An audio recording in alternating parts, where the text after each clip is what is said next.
Welcome back to Exquisitely Aligned. I'm your host, Gina Meyer Vincent. Here, we help you leave the one-size-fits-all life behind and empower you to live your one-of-a-kind life. Life on your terms, making your even bigger impact and lighting the way for others. Essentially, you become exactly what the world is missing. And today, my guest has done exactly that. I am so excited to introduce you to Hali Wolf. Hali began her career in 1995, just a few days ago, in the beauty industry as a hairdresser in a humble local salon. In 2003, she opened Revolution Hair Studio in Seal Beach, California, and styled for the Hollywood elite. Later, in 2014, Hali and a group of friends began serving the community to help children with shoe insecurity living under the poverty line. That is also when she formed a 501c3 nonprofit organization known as His Little Feet that same year. Since then, she has been gathering high-quality walking shoes for foster youth and shelter youth to help stomp out the stigma of poverty one pair of shoes at a time. This coming January 2024, His Little Feet will celebrate 10 years of giving back. Thank you so much for joining me, Hali. I am so delighted to have you here with me today. Thank you so much for having me. It's a pleasure to be here, an honor to talk to you. Well, and we have so much to talk about because as I read your bio, which goes a little further, and I'll put it in the show notes, we have a lot of things in common. First, I know that your oldest is has served in the service. How would you say? He's, I guess, a veteran now. And so I want to say thank you to him for his service, and thank you to mom and dad who allowed him to follow his path, because I can't even imagine how joyful and nerve-wracking that was for both of you, along with your two kids, who I like when you say, I think you called them Irish twins, and now you're living in Temecula, California, and I'm here in Orange County. And so also a mom. The other thing I wanted to say was I'm laughing about the beauty industry. My father's parents, two brothers and sister-in-law all cut hair in Germany. So I have a passion for hair as well. And I know you also did styling. I was a department store buyer. So there's so many ways we can go with this conversation, which really makes me very excited. Might make you a little nervous, but I'm sure we'll keep it joyful and happy. So first, His Little Feet. I love talking to people who have what I call a calling to do something even bigger and greater than being a wife, than being a mother to three, right? And now I believe your oldest is engaged, so soon a fourth, right? A daughter-in-law.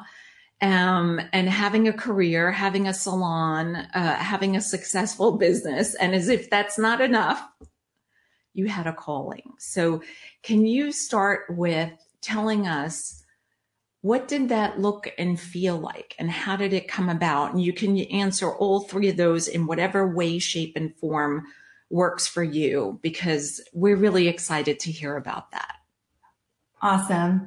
Yeah, so it was in 2014, and it was a really rainy winter when I found out there were kids in our city that were using duct tape to tape together the holes in their shoes. There was the lowest performing school came to my little women's group and shared that kids don't come to school because they don't have shoes that fit. And it just really did not sit well with me. I was thinking about it. I thought about it too hard. I lost sleep over it for 2 nights.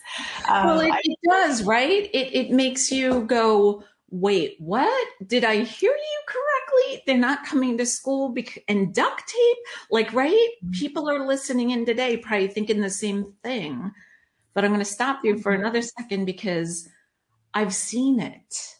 Mhm. I've seen where parents have cut the heel support out of tennis shoes, sneakers, the way I call it from New York, Mhm. to allow the child to wear it almost like a slipper or a clog. Mhm. When our children, Kai and Sonia, were in Spanish English immersion in Charlotte, North Carolina, and there were a lot of immigrants and it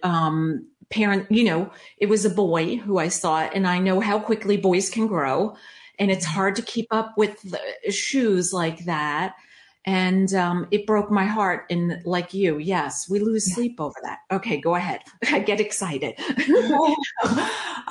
Yes, I visited Peru before and I saw extreme Mm, poverty in third world countries, and it reminded me of that, but in the US, and that was shocking.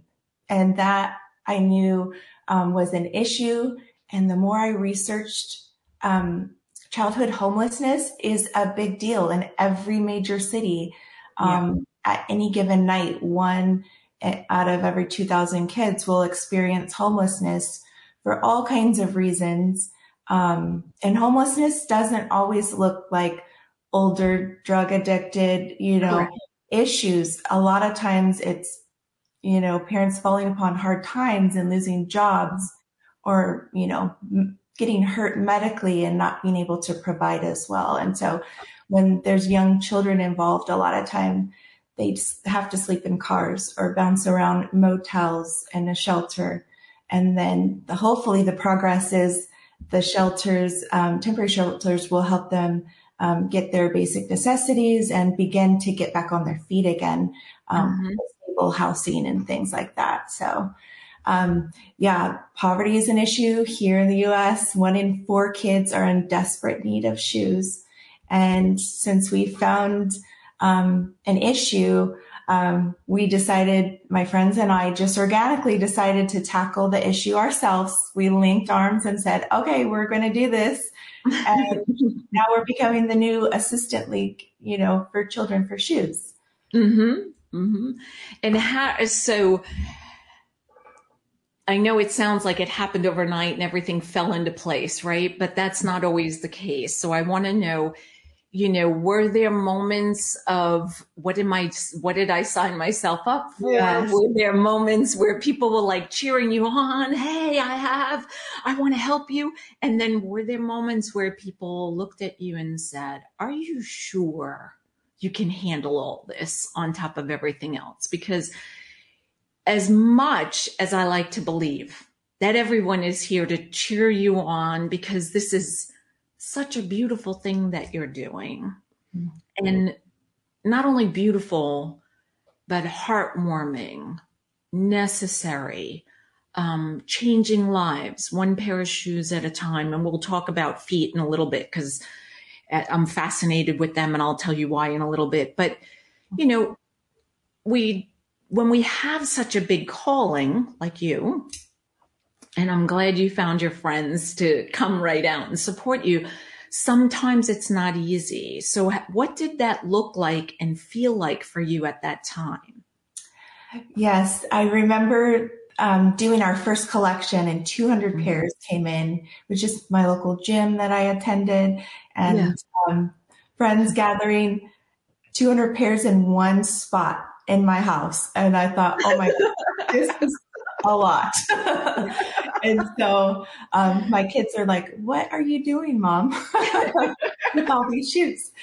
And also during that time, it was one of the hardest times in our lives. I was going through a brand new divorce, and my young sweet daughter was diagnosed with PTSD, and so it was a hard time for us, but it actually gave us purpose. It gave us Yes. hope. Yes. So when I thought, oh my gosh, this is good for us, this is good for the community, this is a win-win. And so um, I didn't go to college for this. This happened organically. And so I remember styling for a young man who was at USC, one of the prestigious universities in California. And he said, oh, you're doing this nonprofit. And he said, but you don't have the influence for it. You don't have the background.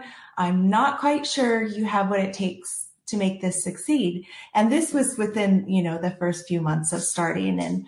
And so, yeah, there's stresses of nonprofit world, and there's, namesayers, and there's mental health issues that you deal with the people we're serving. But when it Yeah. came down to it, it was all worth it.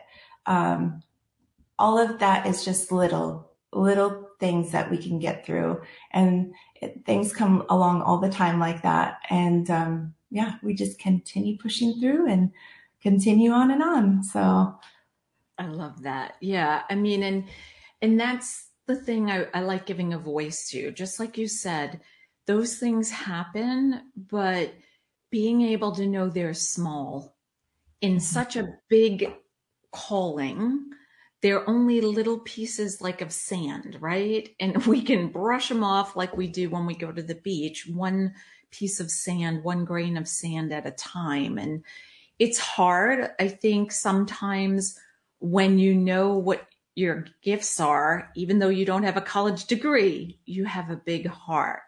And I think as a mom, we know how to get shit done. And yes, mom, I know you don't like when I say that word on the show, but sometimes it's necessary.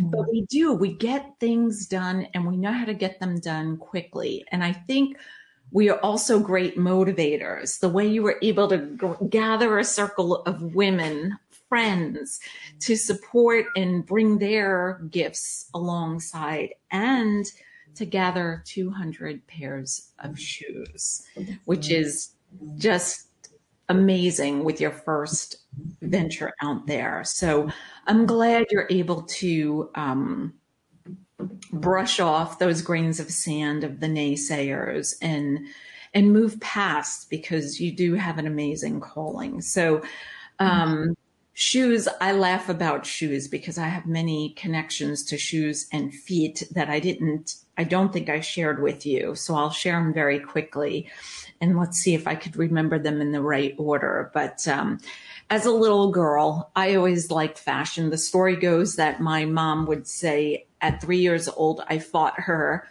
that I did not want to wear a pair of pajamas that she gave me to put on for bed because they were ugly. And she told me nobody would see them, and I told her I would. So she was like, now what, right?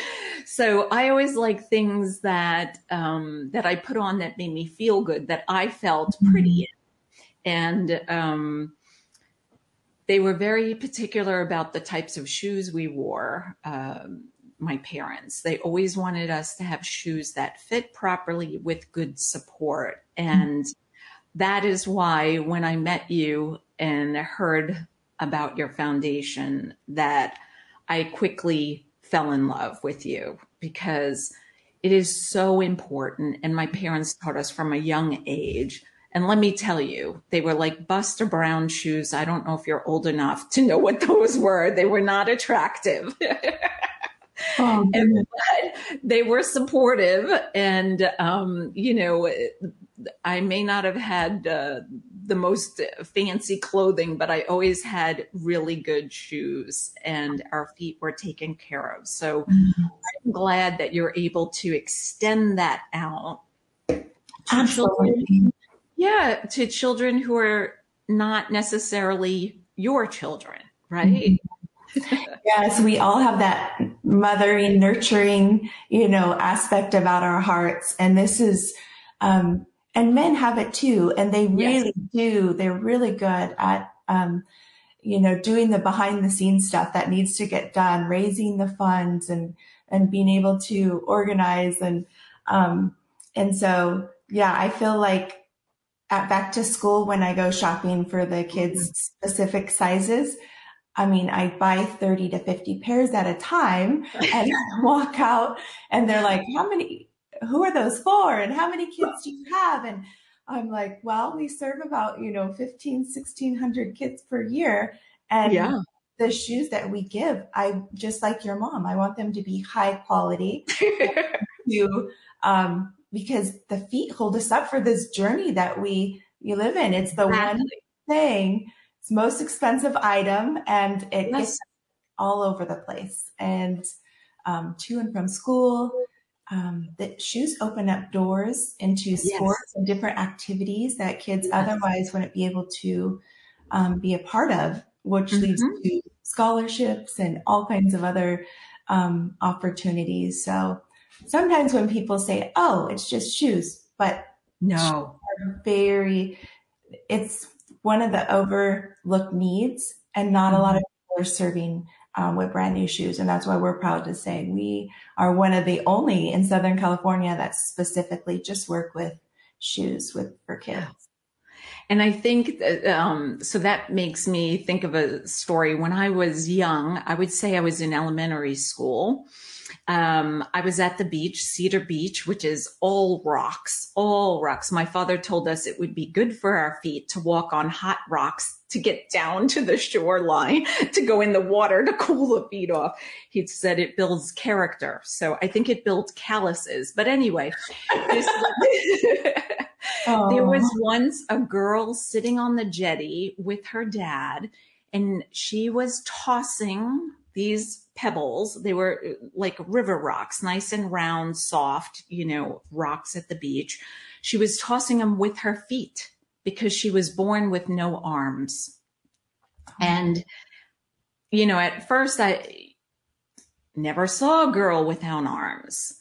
Then I've never seen anybody toss rocks and skip them on the water better than still today. I'm 54, can skip a rock on a water. It was mind boggling, but you're mhm. right. Those feet carry us through life, and all the nerve endings in the body go down to the feet. If you've ever looked at reflexology charts or been for reflexology, which I absolutely love. My husband, not so much. It was a little too painful or shocking for him, but yes, our feet do. And I love the way you said it opens doors, opens possibilities, opens sports.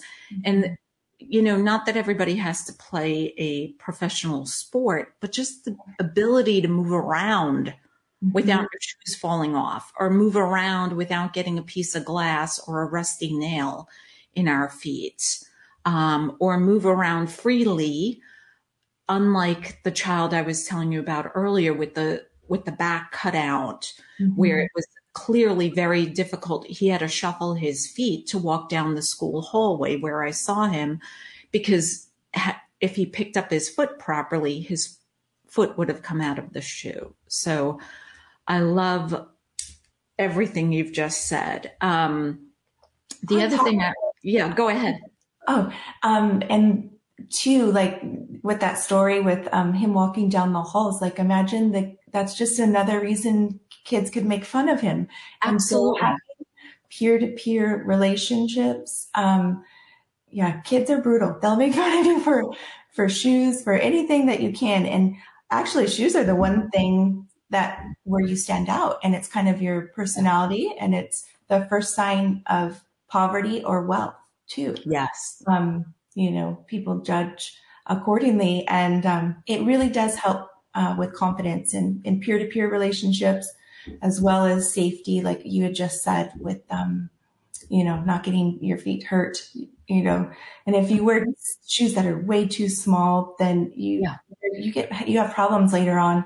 My mom had to get surgery on her foot as an adult. She used to wear shoes that were way too small growing up, and Mhm. well, she had a larger foot, but she just Yeah. wanted, look like she had smaller feet. And, I did the same thing. I was a child, and I'm just hoping and praying to stay well in my adult years. Well, and I'm laughing because we have that in common too, Haley. My Oh, my dad grew up in Germany in 1939. He was born, and he was the fifth of five children in the family. And the shoes he had were a little too small growing up, so he developed hammer toes and had one of the knuckles removed. I don't know at what age, well before I was born. So that's another reason why I think my parents always were um, very interested in the proper fitting shoe. And there's so many things that go into that. I'm laughing because I also was a department store buyer. So after graduating Fashion Institute of Technology, I became a department store buyer and bought children's shoes, dress shoes, and athletic. And one of the things I wasn't happy about was we needed some price point shoes, as you could imagine. And back then they were $9.99, which just still blows me away. At any rate, they were a little dress shoe for little girls to go to church in.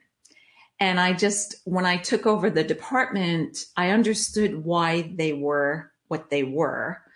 And maybe they were $12.99. At any rate, they were very affordable back then. Yes. And they were terrible quality, no arch support, no anything.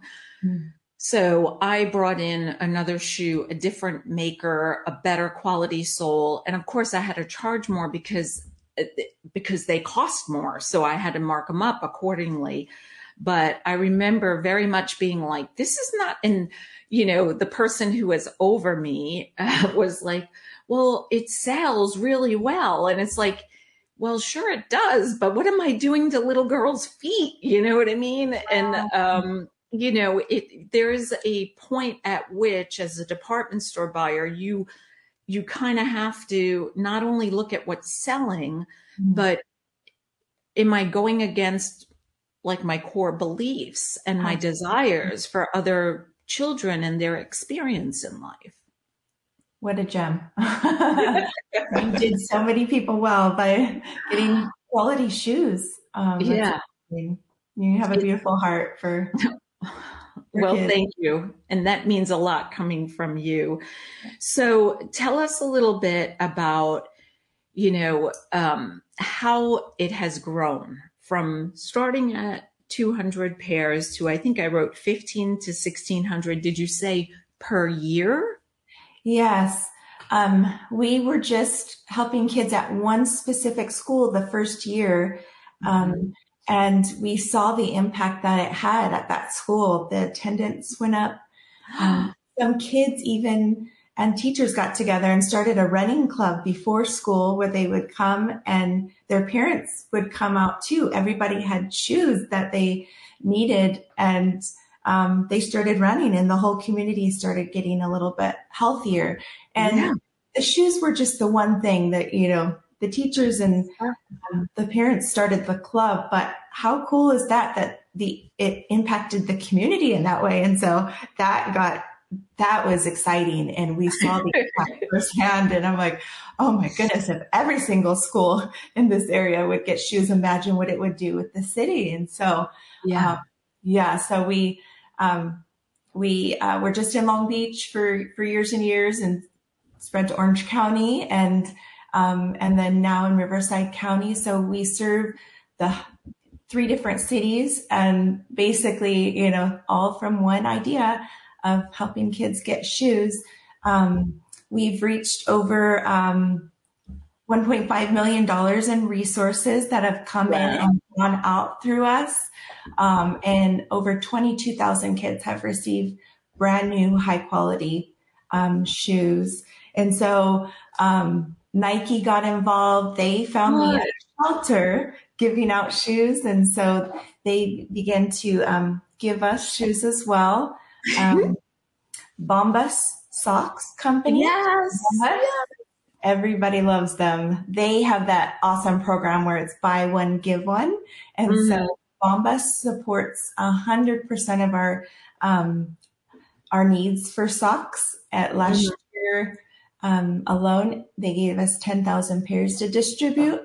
And these socks are, they're top of the line socks. So are the kids getting, they are just super comfortable, and super comfortable shoes. And in all honesty, when we're with the kids and we're giving them the best. And isn't that something that the best comes in and the best gets to go out. And these kids are Yes. so well deserving of the Mhm. best.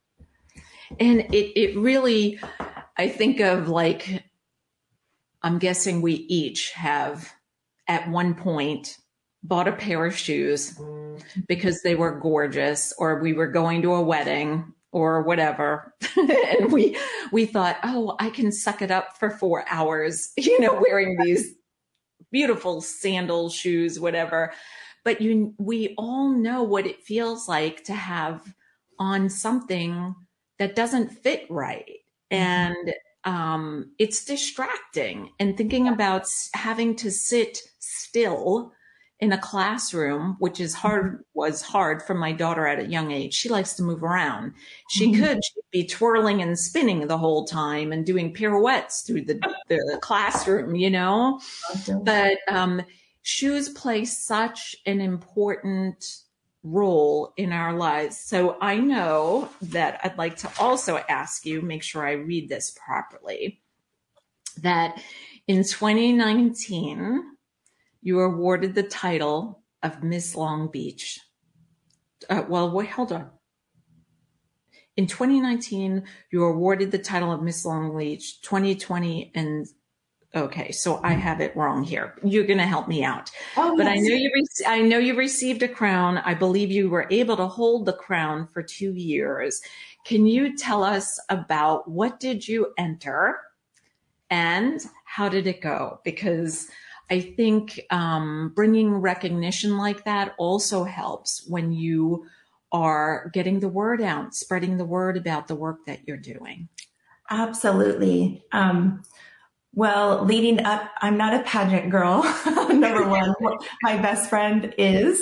And so in Oh, 2018, I went to support her in the pageant world, and she won her title. And I felt I heard a little voice saying, "Oh, next year, I think you should be in the pageant." And I thought, okay, that is not me, but I'm, a woman of faith. And so I believe that that still small voice is when I feel like it's the Lord, and I feel like, okay, the Lord wants me to do this, so I'm going to do it. And um, so yeah. And he's like, I'll walk you through it and it'll work out fine. And so for a year I did prepare for the pageant, and this was 2019. Got all the dresses, and thankfully there was no bathing suit. well, that's where my head went Okay. when you said you heard I'll walk you through it. I was like, and what about in the bathing suit? Can I wear a cover up? That's where I was like, I would be asking questions. Do I really have to wear a bathing suit? Can it be a full length gown bathing suit? Like, Exactly. That scuba you and I, gear, a we think a lot wetsuit. alike. Yeah. So this pageant was kind of an more old fashioned, where it was your heart and your commitment and your community mindedness that they wanted, to decide winners. And it's because it's a service position. And so for the gal that is crowned, basically we get to interact with the community for a whole year and serve them at like almost every weekend an event. And so it was the most exciting thing I've ever done in my life, and had no idea I was going to pull it off.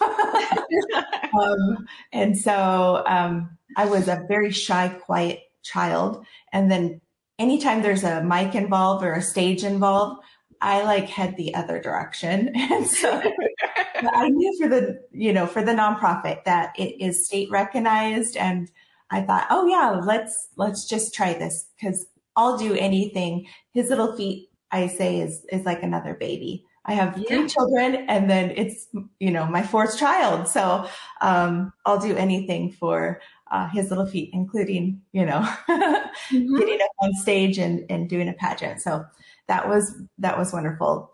It was supposed to be for 2019, although 2020 there wasn't one, and so we got to hold the title. Held the title for 2 years, and met all kinds of wonderful people through the city, and started working closer with the mayor, and just different. Everything began to line up, as Yes. it should, as it does. When you have a nonprofit and you're doing good and you're giving back, things just line up. There's just a way about the good coming back. Some people call it karma, other people call it, divine plan, or, type of Mhm. thing. So, yeah, that was super exciting, and yeah, a great way to really highlight his little feet in the work that we are doing. Yeah. And I love, I think that you hit on a great point. For me, exquisitely aligned is about aligning who we were born to be. Mm-hmm. And I believe that we live in a world that begs us to conform, to fit in, if you will, to have that Instagrammable life or Instagram ready, however you want to see it. And the truth is, we're each exquisite. We're so unique. We're as unique as our fingerprint. And some of us, like you, have a calling, and it's a calling to touch lives in a way here, touch feet that then help people live their lives more fulfillingly, more with possibilities. And I agree with you. Karma, I don't know. For me, it's more about when you align and step in and listen to that voice. Mm-hmm. And everybody, I like to meet people wherever they are, whether you hear God's voice. Somebody said to me, when you hear voices, Gina, is it male or female? Is it like deep voice? I'm like, no, it's just different. It's more like a message for me. I don't hear a specific male, female, high pitch, low, sexy voice. It's just like an inner knowing. But I believe when we listen to that inner knowing, that essence of whatever it is from within, and we follow it, like you said, you heard, I'll help you, I'll walk you through it, right? And we trust is the other word, and Absolutely. believe Mm-hmm. that things just align, and we come from a place energetically that other things attract to us, the right things attract to us, the doors open, like you were talking about with the kids, the doors opening to sports and scholarships and confidence. And, the list can go on, probably 3 miles long, of what you do with your charity. So I commend you and I thank you for stepping into that and experiencing that. And of course you won. How could you not? And then on top of that, being awarded 2 years, 24 months, you deserve it. And I'm sure that everyone you met fell in love with you immediately, just like I did when I met you, whatever that was, a week or so ago. Well, I the know feeling that. is Yeah, mutual. go ahead. Yeah, Yeah, thank so you. like there is something fabulous about this lady that I want to get to know. So, Well, thank you for seeing it. I appreciate that. Not everybody thinks I'm fabulous. Sometimes I get, oh goodness. but I appreciate it. And I know you've also been recognized for community service and philanthropic work. Can you tell us about that as well? Oh, so and so let's see, the 70, Patrick O'Neill, excuse me, put my Yeah. thoughts together. Patrick, I'm sorry, O'Donnell is the 70th, in Long Beach, it's the 70th area. And so he's state assembly, and basically, he acknowledges community service and women who are improving the community. And so in 2022, I was honorably recognized by him with a certificate. And it was such an honor to just to be known, by someone who knows so many people, who could have, chosen so many people to honor. That was amazing. And then in 2023, just about a month ago, was recognized by Mayor Rex Richardson, Women of Achievement. And basically, yeah, we met for lunch on the Queen Mary and had a beautiful little award ceremony. And how amazing that this there's 500,000 people that live in the city, and that this one person, that is a single parent of all things, but knows how to get things done, knows how to run business, and knows how to, raise kids, and I credit everything that I do to the Lord. And so every day I'm just so thankful for all these opportunities of being recognized for the work that we're doing. And so, yeah, those are just two recent awards that were given to us for his little feet.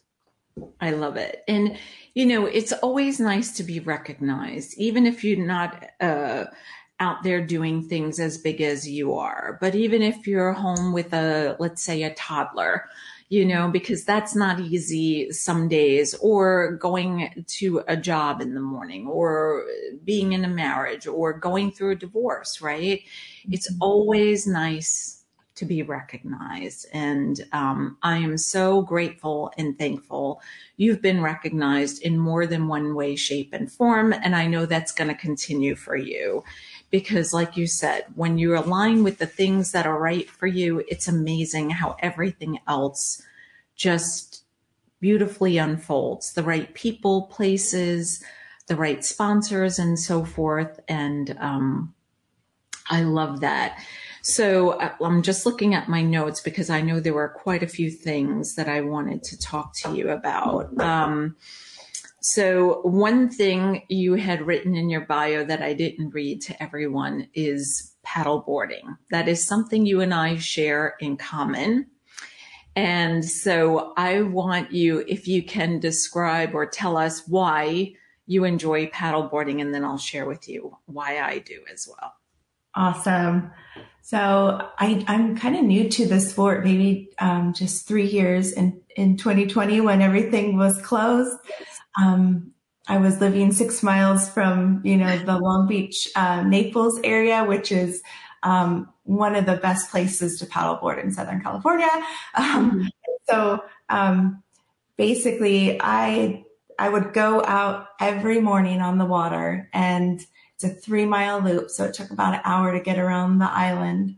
And yes, it is. Paddleboarding is one of the most fulfilling sports because at moments you could really be active with it and get your heart rate up. And other times you could just peacefully go sit down on your knees, and then you could just feel the rhythm and movements of the water. It is my favorite thing to do athletically. And so, I just started paddling to bring peace to my mind through COVID with everything that was going on. And thankfully, they were able to be open. And yes, and so on and on.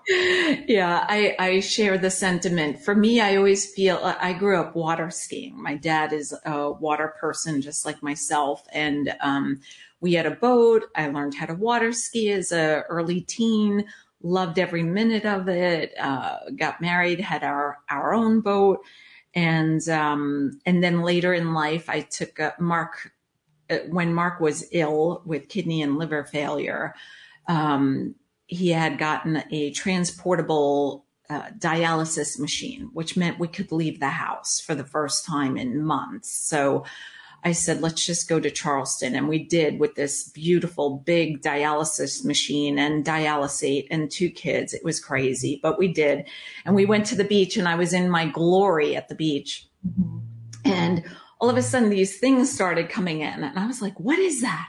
What is that called? I need to do it, and so we had to figure out, what is that called? And so it's a paddleboard, stand-up paddleboard. Okay, Google it. And I was like, okay, when you're healthy, we need to do this. So we had taken a trip. He was healthy. He received a kidney and liver transplant and was no longer dependent upon dialysis and could use the restroom again like a human being.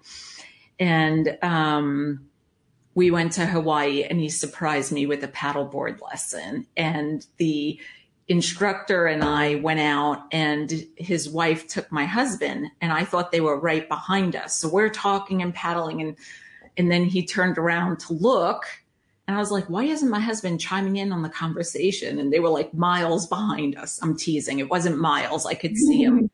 But the guy said to me, you're good at this. Why are you good at this? Do you do this? I said, no, I just teach and practice yoga. And, he's like, oh, you need to teach stand-up paddleboard yoga. And so sure enough, I went home, got licensed to have a paddleboard business, be a guide, had my son and my husband also licensed, and started Paddle to Paradise, doing paddling picnics and lessons with gear, and then paddleboard yoga. So for me, I feel like I'm Jesus walking on water when the water is calm, right? Not when there's 12-mile-an-hour winds and you're going and the winds are, coming in your headwinds and you're like, oh my God, are we going to make it back to the car? One of those days. But for the most part, but yeah. And again, right, being able to feel our feet gripping the board. Mm-hmm. Being able to use the toes and the different muscles in the feet accordingly to handle a wave from a boat that maybe came a little too close, a little too fast, or the wind changing and the waves starting to come up. I mean, our feet are just so important on so many levels. So I keep going back to feet because when I look at you, I keep thinking shoes, feet, strength, all the things we can do. So I'm going to give, I wrote an article a while back for my digital magazine years ago in 2017. So I'm just going to give 5 quick tips about feet. Because when they are not in our shoes, these are a couple things. When they're not in our proper fitted shoes, wink, wink.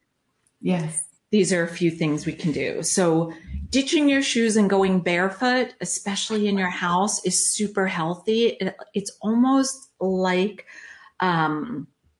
desensitizing our feet because they lose their sensitivity when they're in a shoe all day. So if you can take them out, you can start feeling the ground beneath you, from the carpeting here in my office to the hardwood to then going into the bathroom and feeling the tile. It's really healthy.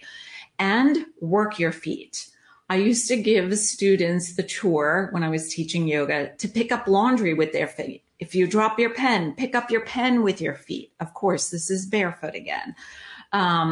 And pointing and flexing your feet as you sit at your desk. Being interviewed on the Exquisitely Aligned show, you can point and flex even in your shoes.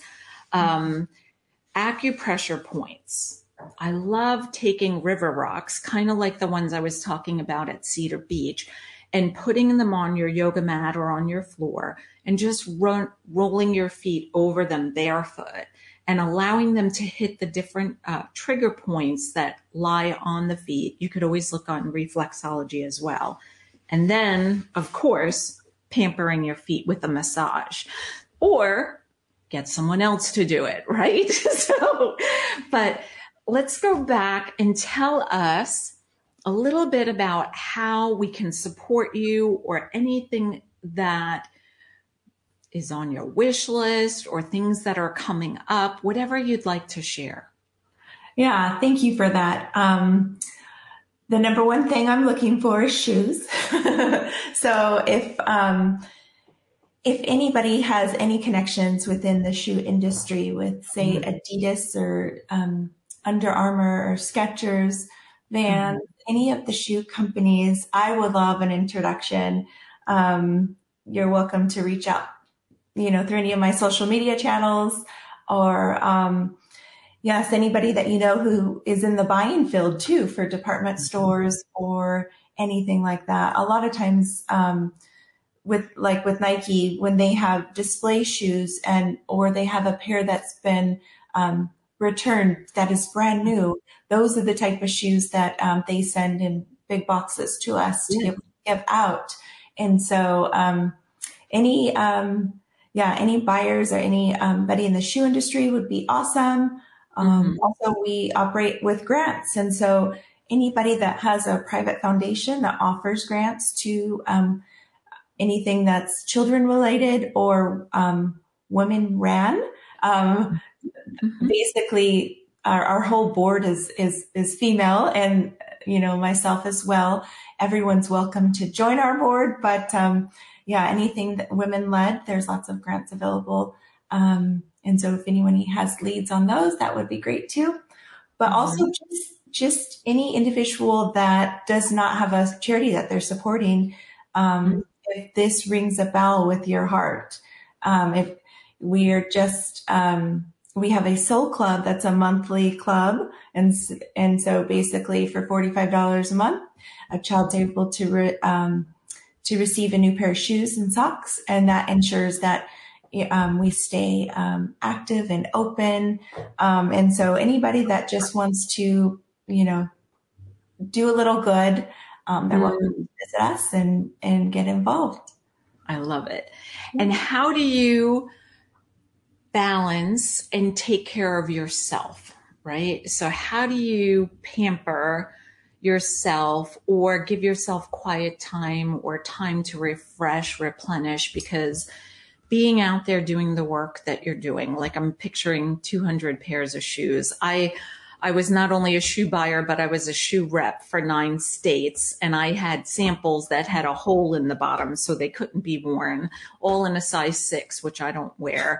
But I had all lefts. And, you can picture all lefts each season. It was a lot of shoes. So, and I know what the soles smell like. Believe me, I'm very intimate. Like, so I could envision. But, Yeah. it takes muscle, it takes energy, it takes time from you. And Right. how do you take care of yourself so that you can do this beautiful work you do? Awesome. Well, like they say, if your cup is full, you're able to pour out. And so the way I fill my cup is, I love getting up early. I love the early mornings, the quiet stillness of Mm-hmm. just the air. And so I connect with God and I read and I, do all kinds of journaling stuff in the morning. Um, Mm-hmm. help my children get ready for school and off they go. And then I go for a hike, whether it be, 3 miles or, if there's time or more.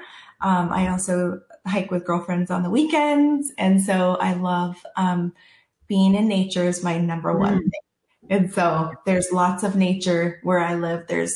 We're surrounded by mountains and it feels like the mountains are just hugging us in a valley. And so there's beautiful pine trees, there's oak trees and lots of birds. There's red hawks and all kinds of nature out here. And so, try to do that daily as well as, I'm a skincare junkie.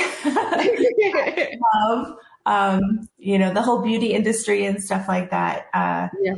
Yes, I love being able to take care of my skin and then yeah, massages and all that good stuff. I love But it. Yeah. yeah, Beautiful. And being new to California, I don't even know if we talked about that you're in Temecula now, for those of you listening. But oh, I am in Orange County in Coto, and I know that feeling of the mountains hugging you. And I said to my husband recently, growing up on Long Island, which is extremely flat, then moving to Charlotte, North Carolina, which is extremely flat, and moving here to South Orange County, where we have hills. I mean, some of them are pretty big when you're riding your bike or hiking or just walking on the trails here in the neighborhood. And there's a big mountain that I can see from the front and the backyard. But I said to my husband, because I grew up in New York where it was cold and I'm a warm kind of girl. I'm solar powered. So I like to be outside in the sunshine, not in the shade. And I said, I always equated with like hills and mountains with snow, cold, ice, and now here in California, it's like, wow. And I've been to Temecula. It's been a few years. Right before we moved here, we went there for a day and it was fabulous. And we need to go back again. But I'm glad you've taken all of that, because being in nature has proven so many times to be a great way to just recharge our batteries. So, and you are right. when we fill our cup first, which sometimes for us women is hard to do, we're able to let it flow out. And you're doing such a great job doing that, not only with your children, but all the lives you're touching. So I'd love to pull a card from you. They're covered in flowers. We were just talking about nature. They're called Opening to Possibilities. We've already talked about the possibilities you bring about for these wonderful children. Let's see which card we get. So I shuffled them before we started. I'm going to just do one quick shuffle, and then I'm going to very gently try to politely fan through them. You're going to tell me when to stop. I'll read the card.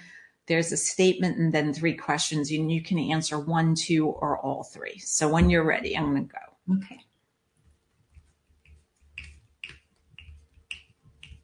Okay. Okay.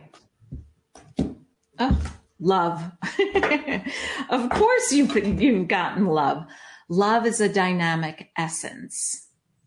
What is your definition of love? How do you give or show love? And describe how you receive love. Awesome. That's great. That one is an easy one because, I mean, as we know, the giver and the fulfiller of all love is Jesus Christ. He's everything to me, and he's pure love. Like he's never failing. He's always there through every moment of every day. And so that's, love is Jesus to me. And then as far as, receiving love, I acts of service is, one of my love languages. Yes. Yeah. And I love quality time as well. And so if my children are helping me prepare shoes and things like that, and just spending the time together, I'm just fulfilled right there because it's both love languages in one. And so, and then the second question was, I know the answer to this one. How do you give or show love? I think that's everything we've just spoken about. Yeah, generosity and living and giving is definitely my favorite way to show love. Yes. And for that, I am ever so grateful and thankful. I'm grateful we met the other day, and I am very thankful for the work that you do. Far and wide, I have a feeling it may continue growing just like all the feet. And really, it makes me happy to be able to call you a new friend and to have had you here as a guest on the show. So thank you from the bottom of my heart. Doesn't even feel like enough to say to you for the work that you do, but I really, it's like heavenly, you know what I mean? So it's hard. Thank you doesn't always seem like a big enough word, but I always am honored to be in the presence of somebody who stepped into what I would say their calling, using their superpowers to change lives one at a time. And for you to do it on 2 feet at a time is really impressive. So thank you. Absolutely. And thank you. My goodness. I feel like the feeling is so mutual. Thank you for stepping into your calling and helping highlight, people's work and stuff like that. Yes. Your words are just so kind and so perfect. And so just thank you for this opportunity. You're very welcome. It's my absolute great pleasure. I feel like it's my calling, so I appreciate that. So now you're making me blush and have tears in my eyes, but I do want to offer to those of you who are listening, if you feel a little bit connected to what you've heard today and you're ready to step into something even bigger than you've stepped into before, maybe now is the time that you want to figure out your X factor. What makes you different? What's your purpose in life? I'd love to invite you to Purpose, Possibilities, and Prosecco. It does not have to be Prosecco. It could be anything else you like. A sparkling mocktail is always delicious as well. But it's a 2-hour transformation like no other. The reason why it's 2 hours is because we know you're busy out there doing beautiful things the same way Hali Wolf is doing with his little feet. But the truth of the matter is it's many more hours behind the scenes preparing for you to have those 2 hours with us. Sabine Kaiser and I, the expert face reader, I can speak English, and then myself doing the transformation work. So if you're interested, that along with all of the ways you can support and connect with our guest today will be in the show notes. Till next time, be exquisite.